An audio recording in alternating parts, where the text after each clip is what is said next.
So our next topic is parts of wave. That means जब एक wave travel करता है तो ड्यूरिंग इट्स ट्रांसमिशन इसमें कुछ प्रॉपर्टीज होती हैं जो इसके कैरेक्टरिस्टिक्स को एक्सप्रेस करती है।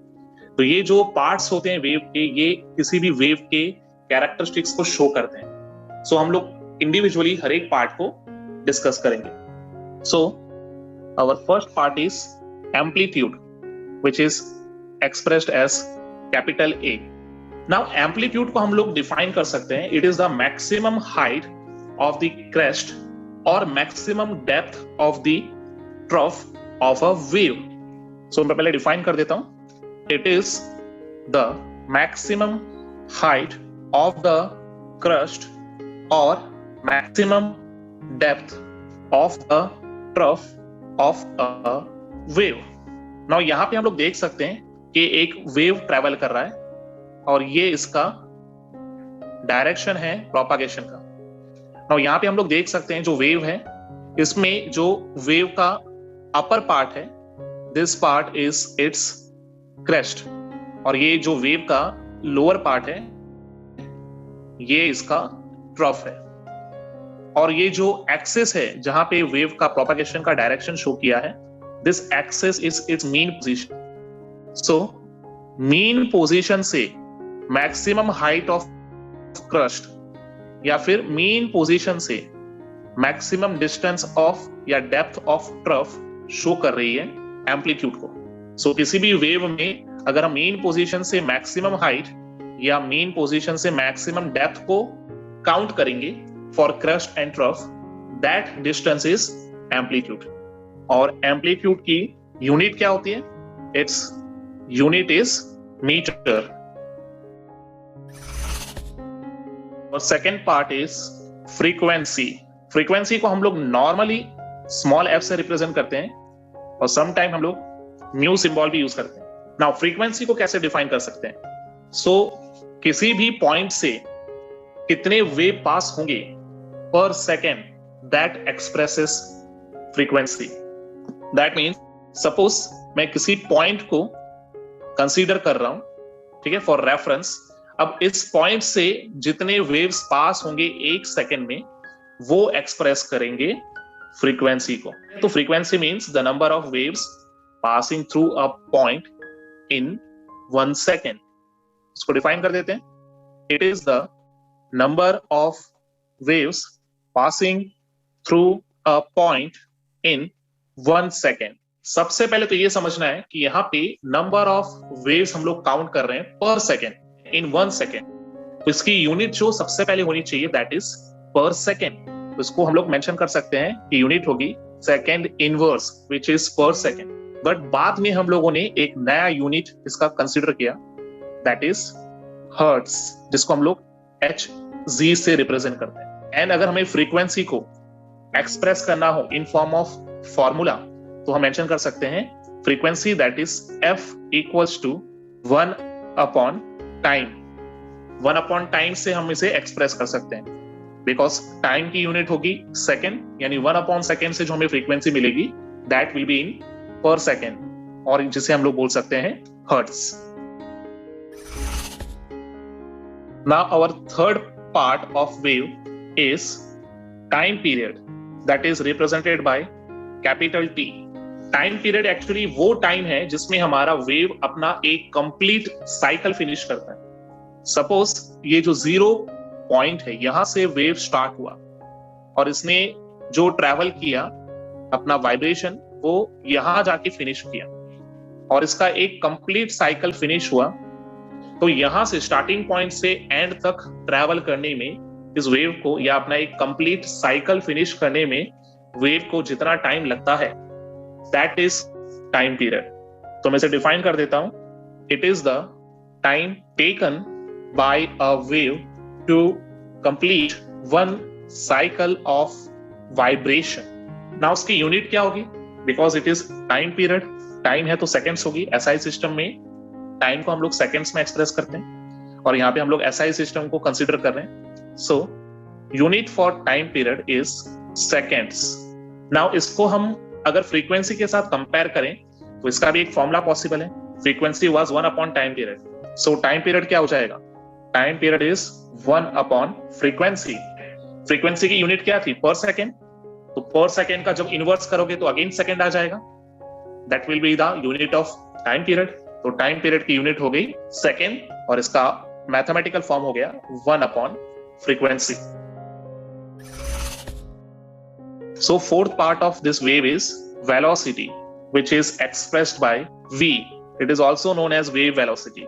Now velocity को कैसे डिफाइन कर सकते हैं हम लोग? Velocity is displacement upon time. अब यहाँ जो displacement हो रहा है वो wave के motion से हो रहा है. So we can simply define it कि wave velocity is the distance traveled by wave in 1 second. तो इसे डिफाइन कर देते हैं. It is the distance traveled by a wave in 1 second. Now इसकी यूनिट क्या होगी? Distance travel. डिस्टेंस की यूनिट क्या होती है? It is metre. And in 1 second, that is by time, that is second S. So unit क्या होगी? It is metre per second. Now यहां पे हम इसके फॉर्मूले को कैसे एक्सप्रेस कर सकते हैं? Velocity equals to displacement upon time. यहाँ जो डिस्टेंस है वो किसके लिए है? वेव के लिए. और वेव के लिए जो डिस्टेंस होता है उसे हम लोग मेजर करते हैं in the form of wavelength. ये हमारी नेक्स्ट प्रॉपर्टी है. दो कंटिन्यूअस क्रस्ट या दो कंटिन्यूअस ट्रफ के बीच का जो डिस्टेंस होता है दैट इज वेवलेंथ. 1 सेकेंड के ड्यूरेशन में जो डिस्टेंस ये ट्रेवल कर रहा है दैट इज एक्चुअली वेलोसिटी. तो वेलोसिटी को हम लोग फॉर्मूले में एक्सप्रेस कर सकते हैं. It is actually wavelength that is lambda upon time. अब टाइम यानी टाइम पीरियड का फॉर्मूला क्या था? It is 1/f. तो इसको हम लोग फ्रीक्वेंसी के साथ भी कंपेयर कर सकते हैं. तो velocity will be equal to lambda into frequency. So velocity is either wavelength upon time period और wavelength multiply by frequency. So this is the formula for velocity. Now एक स्पेशल नोट हमें याद रखना है दैट वैक्यूम में सभी electromagnetic radiations का velocity जो है सेम रहता है.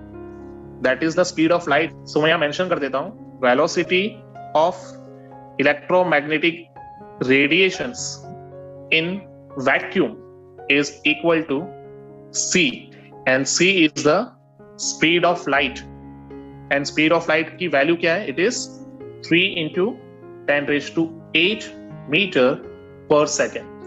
so अगर हमारी इलेक्ट्रोमैग्नेटिक रेडिएशन ट्रैवल कर रही है वैक्यूम में देन इसकी स्पीड सेम रहेगी. That is the speed of light जिसकी वैल्यू है 3 into 10 raised to 8 meter per second.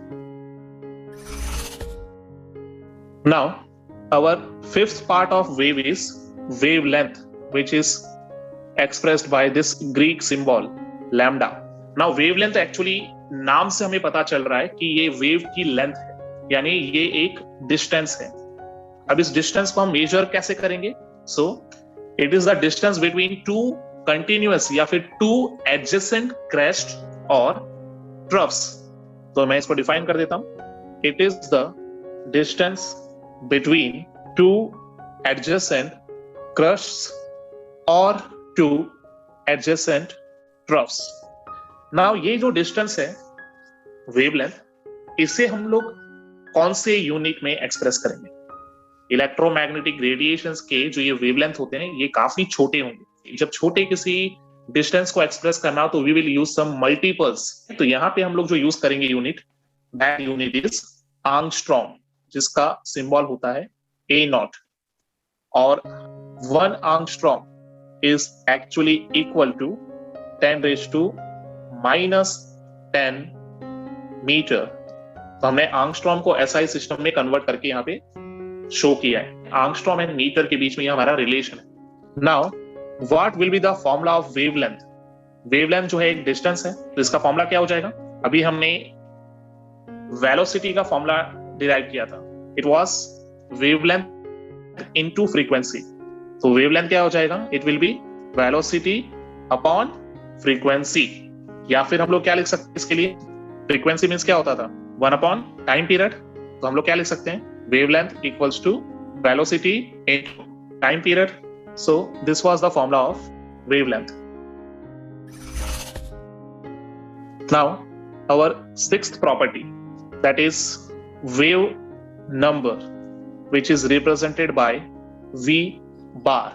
अब वेव नंबर जो है इसको नॉर्मली हम लोग डिफाइन करेंगे तो बोल सकते हैं it is the number of wavelength per metre of length. Actually wave number को अगर मैं सिंपली बोलूं तो it is the reciprocal of wavelength, ये वेवलेंथ का ऑपोजिट है। तो मैं मेंशन कर देता हूं, it is reciprocal of wavelength. So इसको कैसे डिफाइन कर सकते हैं?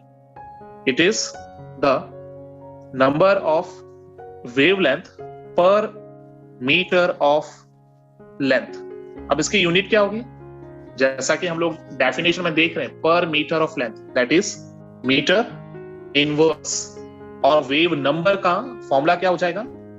Wave number equals to 1 upon lambda, because ये वेवलेंथ का रेसिप्रोकल है। तो सिंपली इसको हम लोग एक्सप्रेस कर सकते हैं 1 अपॉन लैम्डा से। सो this was the formula for wave number. So our next topic is relation between velocity, frequency and wavelength. So हम लोगों ने यहाँ पे वेव के 6 पार्ट्स डिस्कस किए, amplitude, frequency, time period, velocity, wavelength and wave number. And ये सभी parts को आपस में भी हमने रिलेट करके देखा। We know the relations between these parts.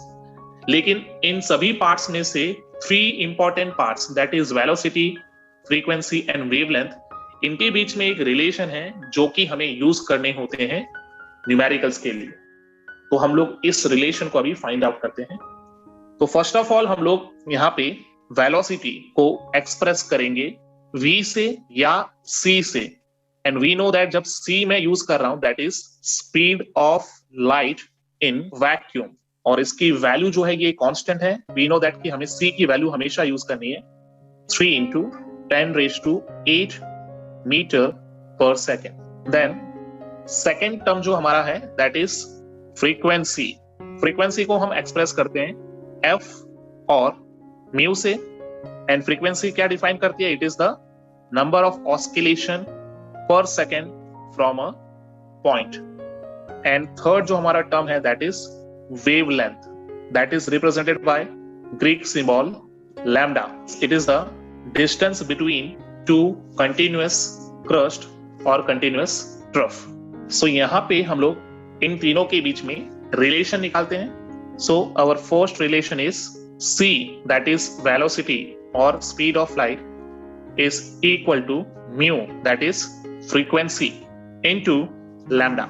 तो वेलोसिटी को अगर हमें फाइंड आउट करना है तो क्या कर सकते हैं हम लोग? We can multiply the frequency and wavelength. Second relation, it is nu, that is frequency equals to c, that is velocity, upon lambda, that is wavelength. So frequency calculate करने के लिए we can divide the speed of light by wavelength of the wave.